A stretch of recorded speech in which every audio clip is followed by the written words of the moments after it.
আমি তো আমার অনেকেই চিনার কথা, আমি তো 30 বছরের এই যে জমি এখানে আছে, এই জমি এগুলি 30 বছর আগে আমার ছেলে খন্দকার সাকিব, যার ব্যাংকের এই শাহজালাল ইসলামী ব্যাংক, তাদের এই কম্বল প্রত্যেকটা এর পিছনে লেখা আছে। অত্র এলাকার প্রতি ভালোবাসার বই প্রকাশ হিসেবে আজকে উনি এই আয়োজন করেছেন। আহ,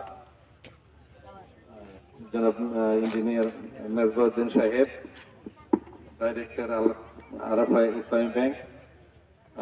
ওনার বক্তব্য শুনে আপনারা বুঝতে পারছেন উনি কোন কোন লেভেলের মানুষ এবং কতটা ভালো মানুষ। মানুষের কথা থেকে তার কথা, বাচন ভঙ্গি বা তার যে তার বক্তব্য যেটা বেরিয়ে আসছে, অত্যন্ত ভালো মানুষ এবং ধর্মের সাথে জড়িত। যে তাবলিগ জাম চেষ্টা করছে, চাঁদাবাজি করছে, মাদার চেষ্টা করছে, সেই জন্য কিন্তু উনি পারেননি। কাজে সেই রক্ষা করছিলেন। এরকম মনে হয় যে স্কুলের ছাত্ররা আজকে ছোট ছোট বাচ্চাদেরকে, স্কুলের ছাত্রদেরকে, কলেজের ছাত্রদেরকে পাঠিয়ে, নিষ্পাপ মানুষকে পাঠিয়ে কিন্তু আল্লাহ এই স্বৈর শাসক হাসিনার হাত থেকে দেশটাকে রক্ষা করেছেন এবং এরকে পাঠিয়ে, নিষ্পাপ মানুষকে পাঠিয়ে কিন্তু আল্লাহ এই স্বৈর শাসক হাসিনার হাত থেকে দেশটাকে রক্ষা করেছেন এবং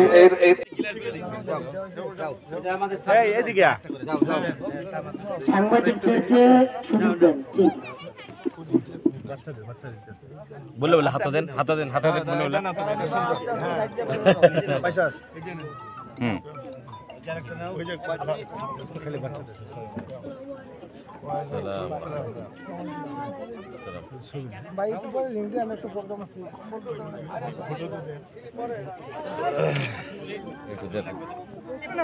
স্লিপ যার যার আছে স্লিপ